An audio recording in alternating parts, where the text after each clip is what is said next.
I'm Chaney Mullins, and I will be a third year at the University of Virginia. And I'm here today to propose to you a battle plan as you enter college. Use that motivation to get educated, get vocal, get support, and get active. First, to be effective conservative leaders, we have to get educated. Allow yourself time to invest in your passion. I sometimes spend my time between classes watching videos on the Luce Institute's website.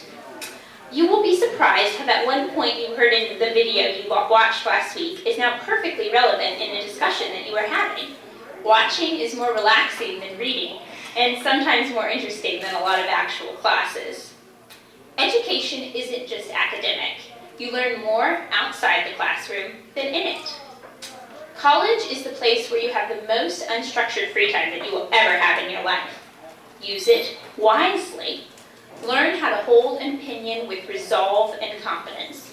Be willing to soak up knowledge, but you must learn to articulate this knowledge. So get vocal and speak up. Do pick your battles, and do be shrewd, wise, and discerning. But in general, remember that these students sitting next to you have probably never heard the conservative viewpoint articulated before. For example, I was sitting in my sociology of the family class, and we had a gay guest speaker. And he talked about how one woman, one man marriage wasn't truly biblical because Solomon had had many wives. Well, during Q&A, I was shaking and nervous, but I raised my hand and I mentioned that I wanted to clarify that Solomon only practiced polygamy after the fall of man, and that Christians seek the original model of marriage before sin came into the world. And he actually thanked me, saying he had never heard that before. Many students come to college with opinions that aren't yet formed. Your mission is to show people that they are conservative, even if they haven't yet labeled themselves. Remember what I too frequently forget.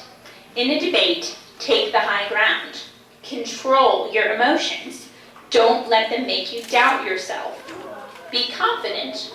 Also, be kind.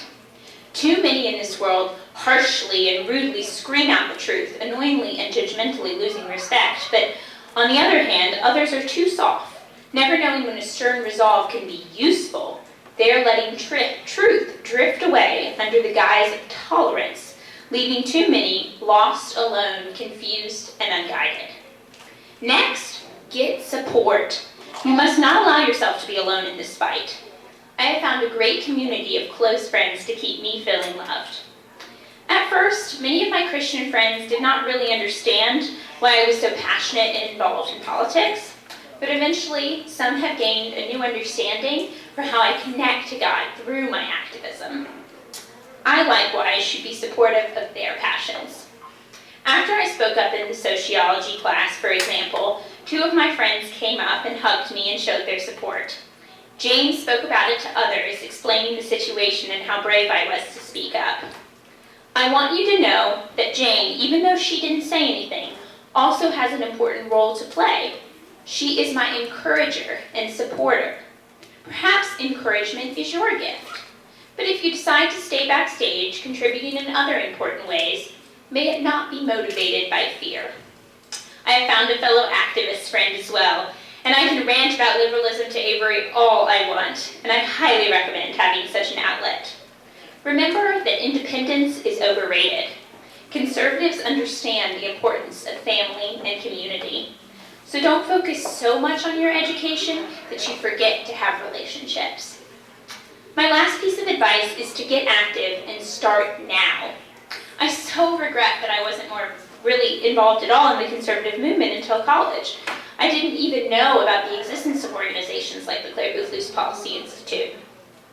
I felt really strongly about a lot of things, but I never acted upon them. Perhaps many of you are at a loss to know how to put your principles into practice. You could start a club or campaign and really just invent your own ways of doing activism and volunteering. Just find any way to get involved in what you care about the most and what makes you feel the most fulfilled. Where do you see a need for your unique skills? Theologian Frederick Buckner says, "The place God calls you is where your deep gladness and the world's deep hunger meet." When I figured out that I loved activism, I took a course at a local pregnancy center to learn how to counsel women considering abortion. But I wanted to do even more, so I pray outside of an abortion clinic weekly. Every step you take is part of the process. To quote one of my favorite movies, Love Comes Softly, nothing is a waste of time if it adds to the person that you are. Do not give up nor stand down. Persevere with grace, humility, and confidence. Care to get educated, get vocal, get support, and get active. Once you care, you will start to do more and more. Thank you, and I wish you no regrets and many magnificent memories.